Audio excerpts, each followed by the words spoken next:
What is acceptable logic for proceeding? While that should be a very simple question, especially as it relates to safety, we tend to complicate it because of risk tolerance and parts of our human nature such as complacency and overconfidence. Let me provide some examples from something most of us do every day: driving. So you're stopped at an intersection. Red light turns green. Unacceptable logic is your light turned green.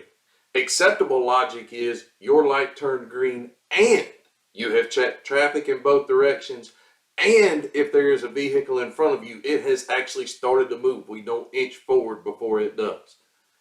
How about texting and driving? Unacceptable logic. Absolutely unacceptable logic. Well, there's not much traffic.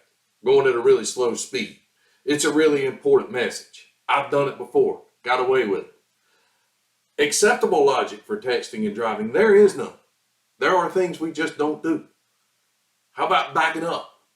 Let's start with unacceptable logic. I missed a turn and there's no traffic behind me. I am going to a restaurant to eat, and while there's pull-through parking next door, right in front of the door that I'm walking in the restaurant is a parking place that either I'm going to have to back into or out of. Acceptable logic for backing.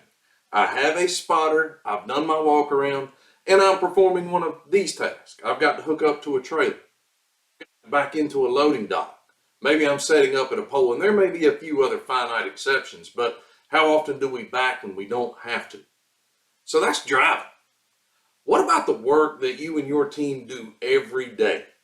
Is your logic for the tools and equipment you use and how you use them and the work methods you employ acceptable? I challenge you. Discuss this with your team. What is the acceptable logic for this task that we're getting ready to perform? That should foster a very productive discussion that will reduce risk tolerance and, most importantly, help you and your team establish what is and what is not acceptable logic for the work you perform, along with a mindset of safety.